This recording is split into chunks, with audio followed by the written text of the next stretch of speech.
Donc, on va commencer dans mes livres par présenter le premier livre. Donc, on va suivre l'ordre chronologique inversé, c'est-à-dire le plus récent. Celui-là est paru en février 2017, Pratique de la méditation laïque.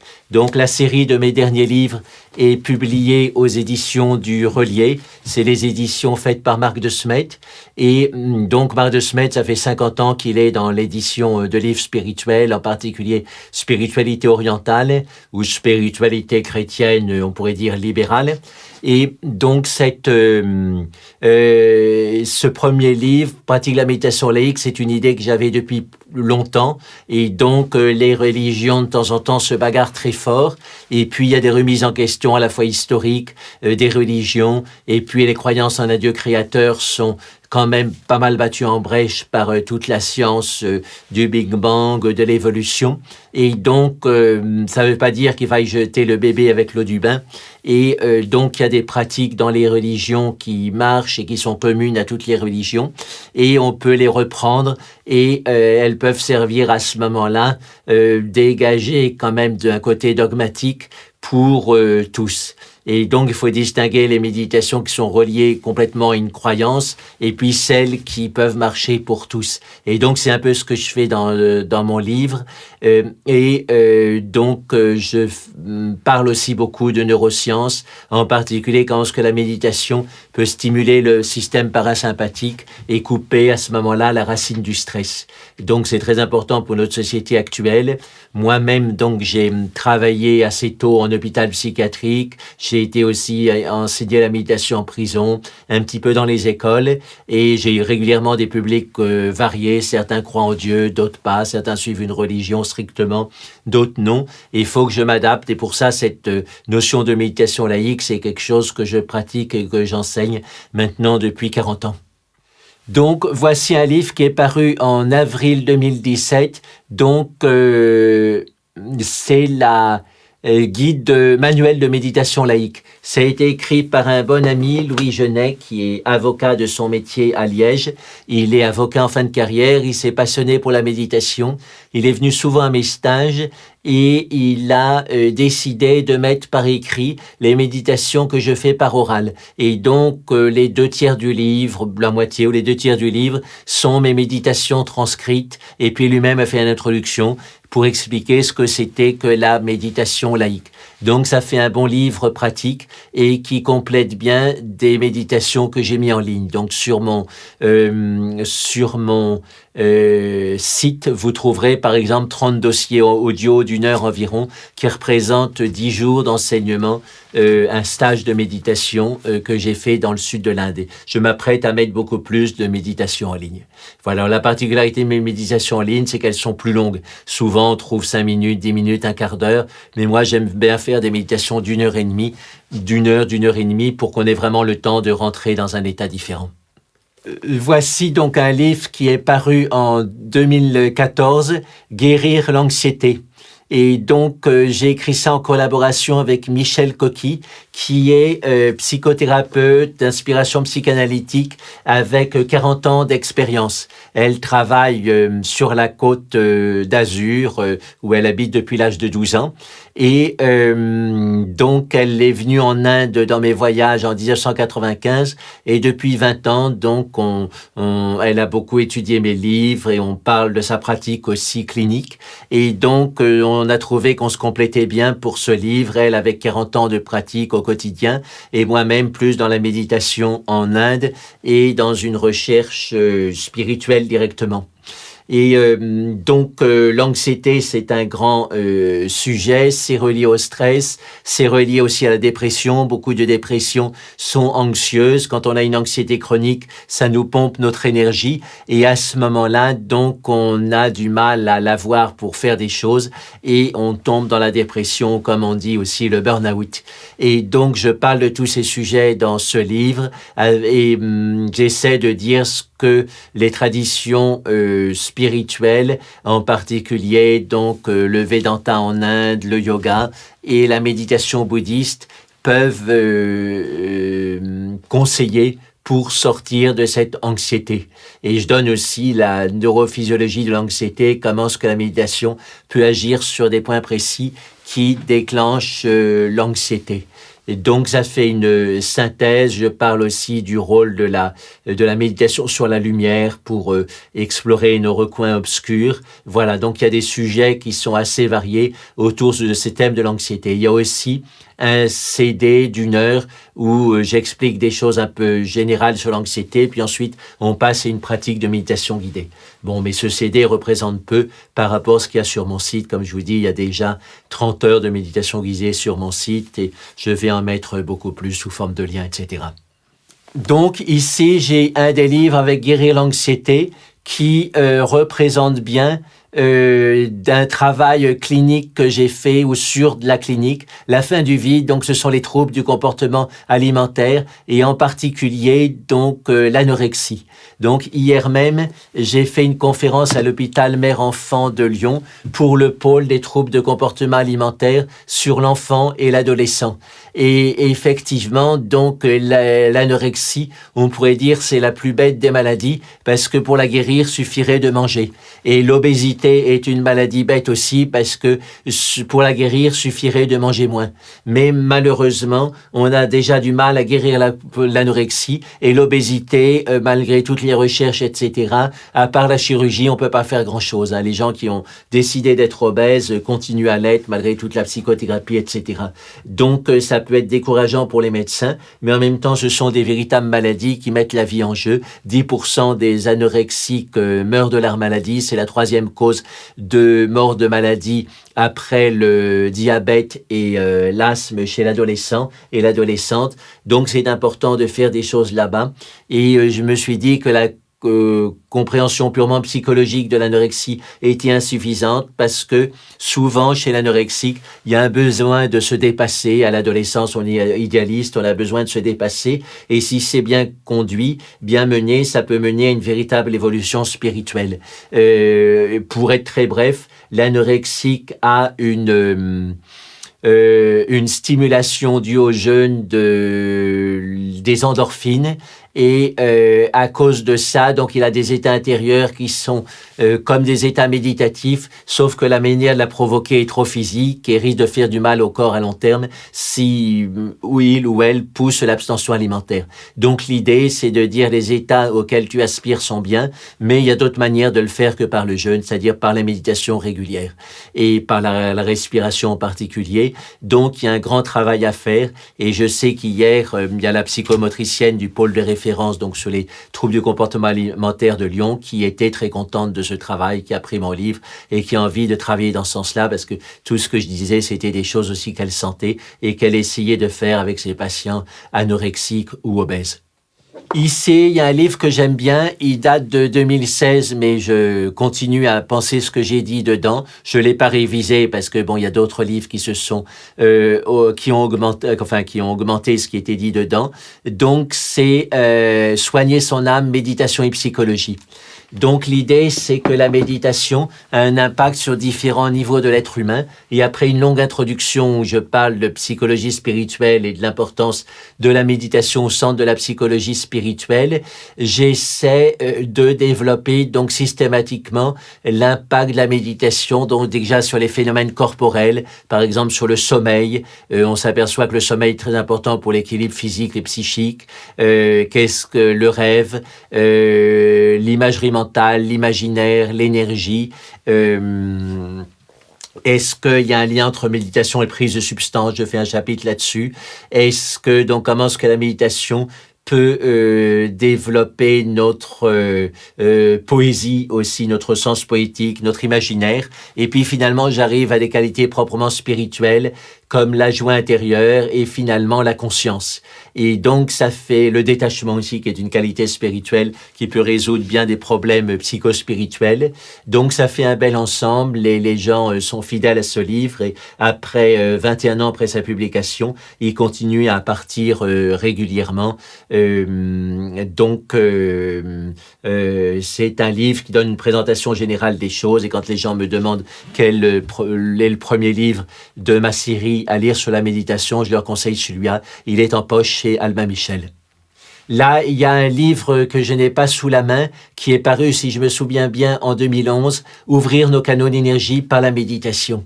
Et donc, dans le yoga, on estime que l'ouverture des canaux d'énergie est un progrès dans la dimension méditative du yoga.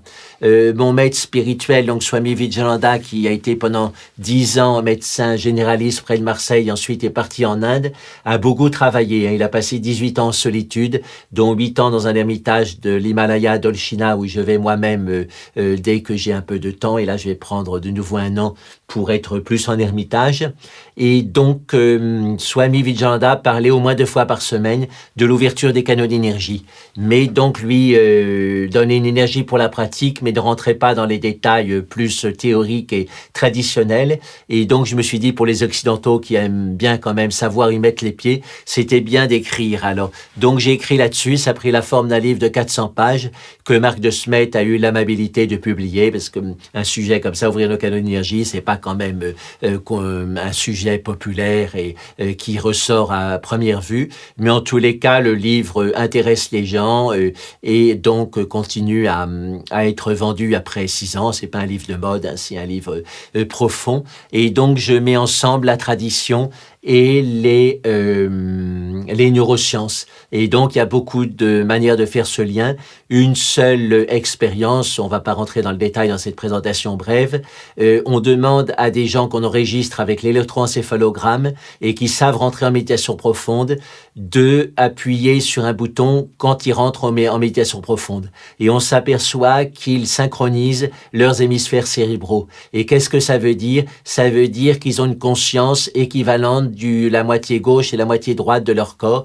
Et en yoga, on dit que quand on a cette conscience symétrique et équivalente, l'énergie rentre dans l'axe central et pour le yoga, c'est la rentrée en méditation profonde. Et donc, c'est confirmé par cette expérience simple des neurosciences. Après, il y a beaucoup d'autres choses, mais je vous laisse vous intéresser à ce sujet, donc par ce livre, Ouvrir nos canaux d'énergie par la méditation, aux éditions du Relier.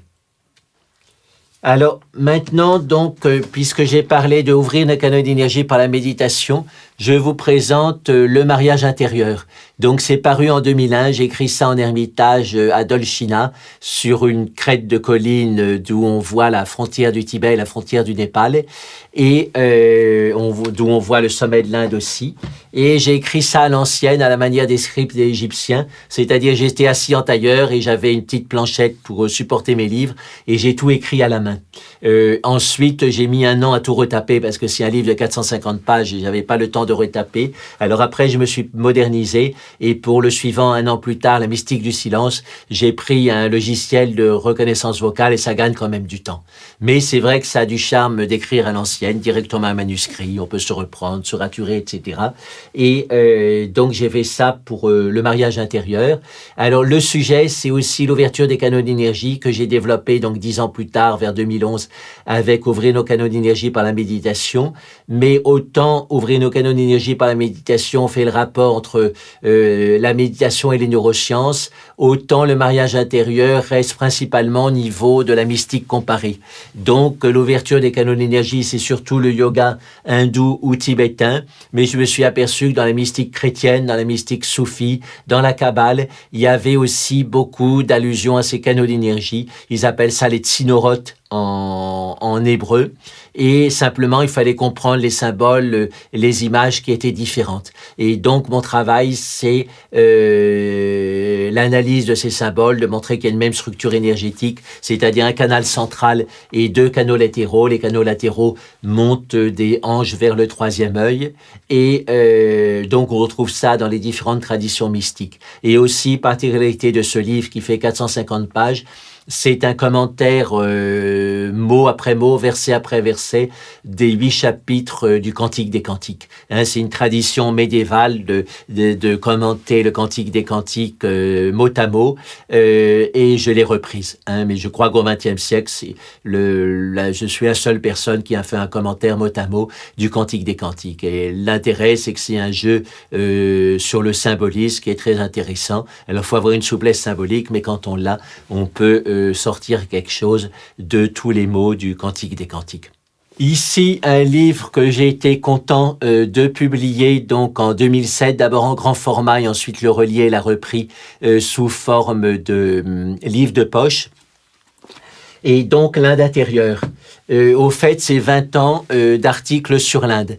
Hein, j'habite en Inde, donc dans un petit endroit sur les bords du Gange qui s'appelle Kankal, c'est près de Hardwar, qui est la seconde ville religieuse de l'Inde. Et j'avais ces articles qui étaient publiés dans des revues qui souvent avaient disparu et qui pourrissaient en quelque sorte dans un coin avec les termites qui commençaient même à manger certains exemplaires. Et je me suis dit, là, il faut faire quelque chose. Et il y a une dame belge qui gentiment a tout retapé. Donc là, c'était déjà sauvé, hein, sauvé des eaux en étant retapé. L'éditeur auquel je pensais en Belgique n'a pas suivi. J'ai repris les choses, j'ai corrigé, j'ai complété avec une 4e partie ce que l'hindouisme peut apporter aux évolutions religieuses de l'Occident. Et ça a donné un beau livre, donc l'Inde intérieure, qui a sauvé des eaux. Donc beaucoup de mes articles introuvables dans des revues diverses et variées. Et maintenant, donc c'est réimprimé régulièrement. Et j'ai fait différentes parties, donc il y a un peu de mes expériences, il y a des études sur différents sujets de l'hindouisme. J'ai aussi mis un texte que j'avais pas pu publier auparavant sur la relation maître-disciple dans le bouddhisme. Et la 4e partie, donc qu'est-ce que l'hindouisme peut apporter à l'Occident. Et la première chose, donc, c'est apprendre à des croyances religieuses très différentes à vivre ensemble. Parce que de loin, on pense que l'hindouisme est unifié, mais au fait, il y a des branches de l'hindouisme qui sont très variées, mais elles réussissent à vivre ensemble. Et donc, au Moyen-Orient, normalement, tout le monde est monothéiste, donc ils devraient être frères d'Abraham et vivre ensemble, et c'est le contraire qui se passe. Ils n'arrêtent pas de rentrer dans des batailles, et il y a les morts à la clé. Et donc, c'est important de parler du modèle hindou de façon positive. Bien sûr, il y a des bavures, de temps en temps, entre castes hindous, il y a des grosses bagarres. Les hindous aussi ont dû se défendre contre les invasions musulmanes. C'est enfoncer une porte ouverte de dire que c'est les musulmans qui ont envahi les hindous, et ce sont pas les hindous qui ont été détruire des mosquées en Perse ou en Arabie saoudite, mais il faut quand même le rappeler. Et donc, comment est-ce que les hindous se sont défendus, mais sans détruire l'islam quand ils pouvaient reconquérir des territoires sur les musulmans. Donc tout ça, j'explique ça dans l'Inde intérieure, et donc ça donne une inspiration pour notre société mondiale qui est assez tendue sur la question des religions. Voilà, maintenant je présente des livres qui sont reliés à mon œuvre, et celui-là, donc j'ai fait la préface, il est assez récent, donc il est de 2016, 2 livres, donc Yoga, le voyage intérieur. Ça a été donc fait par une amie qui est professeur de yoga, qui depuis 8 ans fait le yoga parent-enfant. Et elle a elle-même 2 enfants qui ont maintenant 3 et 11 ans, auxquels elle a enseigné le yoga. Et elle a travaillé aussi avec Thich Nhat Hanh, donc il y a l'aspect pleine conscience avec Thich Nhat Hanh.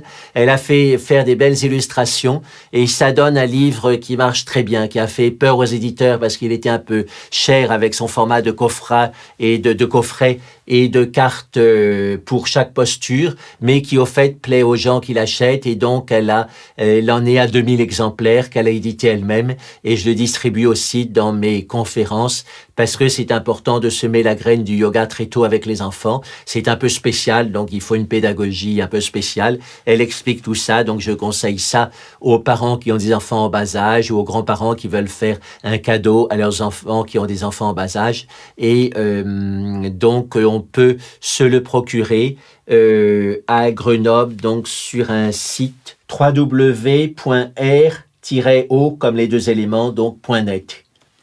Voilà, et c'est Nathalie Hérault, l'auteur, et j'ai fait la préface. Et je vous lis la phrase de Nelson Mandela qu'elle a mis en exergue. « L'éducation est l'arme la plus puissante qu'on puisse utiliser pour changer le monde. » Qu'on se le dise. Maintenant, donc, un livre écrit par une dame qui m'aide depuis 15 ans beaucoup pour organiser mes tournées, pour organiser toutes sortes de choses, qui a travaillé dans le cinéma en Italie. Son mari était un acteur assez connu français qui a travaillé pendant 30 ans en Italie. Donc, c'est Geneviève Kouvouts.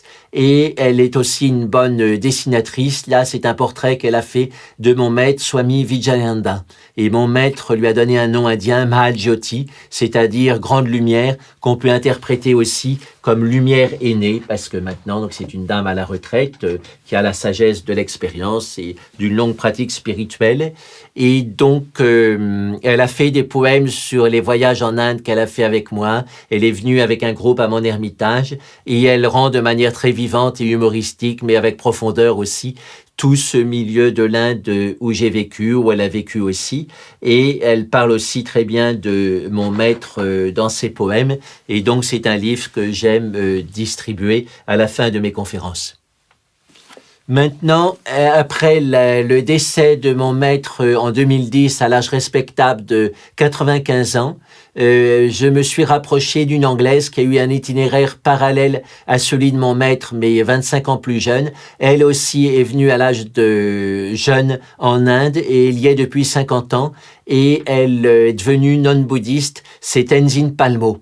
Et c'est une londonienne, donc, qui a médité 11 ans et demi dans une grotte de l'Himalaya. Et là, c'est son livre principal qu'on a pu rééditer avec Marc de Smet. On en avait parlé avec Marc de Smet et ça avait été édité en 2004 chez Dervy, mais ça avait été épuisé. Donc là, ça a été repris par les éditions Très Daniel et leur sous-groupe qui sont les éditions Le Courrier du Livre.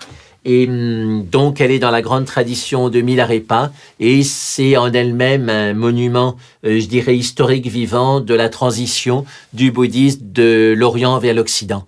Et donc, elle va faire des tournées en Occident. Ses livres sont aimés par les Occidentaux, mais elle vit à la base en Inde. Et quand moi-même je fais des tournées, une des parties des bénéfices des tournées va pour aider l'école d'une centaine de religieuses tibétaines qui se forment donc, ou tibétains vivant en Inde, qui se forment pour devenir des enseignantes du Dharma. Vous savez que comme dans toutes les religions traditionnelles, il y avait peu d'enseignantes femmes, maintenant il y en a beaucoup plus en Occident, et elle voudrait aussi que dans la société tibétaine, les enseignantes femmes se développent. Et son travail a été couronné de succès symbolique donc par le Dalai Lama, parce qu'il y a tout juste un an ou un an et demi, il a ordonné ensemble 20 femmes geishés, c'est-à-dire docteurs en études bouddhiques tibétaines, et c'était la première fois dans l'histoire du Tibet qu'il y avait des femmes geishés, donc c'est quelque chose qui va se développer. Et aussi, grâce à l'impulsion de Tenzin Palmo en particulier, les femmes ont été admises pour le débat philosophique tibétain qui avant était réservé aux moines. Et ça aussi, c'est depuis 1996, et c'est une révolution silencieuse, mais certaines dans le bouddhisme tibétain. Et donc maintenant, on va voir plus d'enseignantes tibétaines femmes, qu'elle leur apprend aussi l'anglais pour qu'elles puissent enseigner au niveau international. Et certaines se spécialisent en retraite, donc elle a 7 jeunes nonnes qui sont à 7 ans de retraite et elles veulent faire 12 ans de retraite fermée. Voilà, donc c'est un travail que je soutiens parce que je pense que c'est important pour la transmission du bouddhisme en général et en Occident en particulier. Donc, mon second livre s'appelle Éléments de psychologie spirituelle. Je ne l'ai pas là à montrer, mais il est toujours édité chez Albin Michel après 26 ans. Et dedans, il y a 2 parties bien différentes. La première partie, c'est psychologie, spiritualité et la psychologie. Donc, je prends différents thèmes comme folie et sagesse, dépression et spiritualité. Qu'est-ce que c'est que la normalité vue du point de vue des statistiques, la psychologie officielle et vue du point de vue spirituel? J'argumente donc que le sage est la seule personne normale et tous les autres qui travaillent pour la sagesse sont des malades qui se soignent. Et donc, je joue un peu sur les paradoxes et ça permet de dire pas mal de choses dans ces 5 premiers chapitres de la première partie. Et ensuite, il y a une seconde partie qui est... qui est une partie sur la relation maître-disciple dans le christianisme. Donc l'argument de base, c'est que le christianisme s'est méfié du maître spirituel en envoyant une concurrence à la hiérarchie. Et pourtant, le maître spirituel est important, donc quand même, ils reconnaissent que le maître spirituel est important, mais ils lui limitent son pouvoir en le cadrant par des institutions monastiques et ecclésiales. Alors que dans l'Inde, le pouvoir du maître spirituel est beaucoup plus important et il est beaucoup plus autonome, on pourrait dire, pour le meilleur et pour le pire. Donc c'est ça qu'il faut bien comprendre et j'analyse ça dans la seconde moitié de mon livre.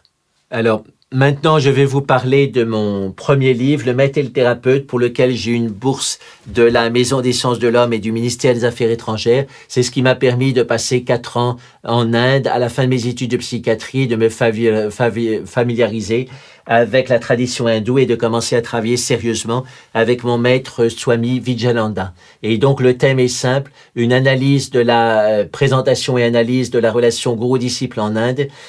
Et dans la dernière partie, qui fait un 5e du livre, je compare ça avec la relation psychothérapeute-patient en France. Parce que finalement, le gourou aide son disciple psychologiquement en Inde et le thérapeute fait pareil en France. Mais il y a le niveau spirituel, donc, qui est sans doute sous-jacent dans la psychothérapie, mais qui est exprimé clairement dans la relation gourou-disciple. Donc, l'attente vis-à-vis du gourou est beaucoup plus forte que celle vis-à-vis du psychothérapeute. Et si le gourou sait satisfaire cette attente, les résultats seront beaucoup plus larges. Mais normalement, un maître spirituel ne prend pas de gens qui ont des troubles psychologiques importants avec lui. Il leur demande d'abord de se soigner, de se rééquilibrer. Et donc, je discute de tout ça. Et ça fait un livre donc, qui continue à intéresser les gens et qui est toujours en vente 26 ans après sa publication. Et dedans, je fais un travail sur le terrain aussi. J'ai visité beaucoup d'ashrams en Inde. J'ai recueilli beaucoup de livres, de témoignages de disciples avec leurs maîtres qui sont difficiles d'accès en Occident parce qu'il faut vraiment aller dans les ashrams au fin fond de l'Inde pour les trouver. J'ai donc fait ce travail de collecte, d'analyse et de synthèse. Un autre livre, donc, je n'ai pas avec moi, c'est Cheminer contempler. Donc, j'ai fait 2 livres avec Michel Jourdan, qui est un ermite à Bédarieux, dans les montagnes noires, qui depuis 30 ans fait l'agriculture biologique, qui vit de ça. Et il aime bien marcher dans la forêt en solitaire. Et donc, on a fait 2 livres. Et dans Cheminer contempler, donc lui-même présente la marche méditative. Et moi-même, j'ai fait une 30aine d'aphorismes sur le yoga, que je commande de la manière traditionnelle en essayant de voir quel est leur sens. Et donc, ça donne une approche renouvelée du yoga. Et je suis toujours content de les avoir écrits. Et quand les gens peuvent les lire, je pense que ça les aide dans leur découverte du yoga. Donc, ici, il y a un livre qui est publié en 95 avec Michel Jourdan, Marcher, méditer. Et c'est le livre qui a le mieux marché au point de vue quantitatif, puisqu'on en est à 60 000 exemplaires. Et donc, Michel Jourdan parle très bien de la marche méditative qu'il pratique dans ses forêts depuis une 40aine d'années. Et moi-même, je parle dedans du côté plutôt contemplatif, avec une comparaison entre l'hésychasme et le Vedanta. L'hésychasme, c'est la sagesse des pères du désert qui cherchent la paix. Hésychia, c'est la paix en grec. Et ils utilisent beaucoup le mantra et des prières, style prière de Jésus, pour calmer complètement l'esprit. Ils ont une relation de maître à disciple qui est très forte, comme en Inde. Et donc, ça continue à inspirer les moines orthodoxes. Et c'est à la base aussi du monachisme catholique. Et donc, ça fait un beau petit livre. Et beaucoup de gens se mettent au chemin de Saint-Jacques de Compostelle, même s'ils ne sont pas catholiques, parce que cette marche vers un but sacré, ça les inspire, ça leur permet de tourner des pages dans leur vie, d'aller vers quelque chose d'autre. J'ai par exemple un ami qui a eu des épreuves psychiques, il a fait une bouffée délirante aiguë et il a quand même, pour se rééquilibrer, il est parti de Paris à Compostelle à pied. Ça a été dur pour les genoux, mais ça lui a donné une maturité psychique qu'il n'avait pas avant.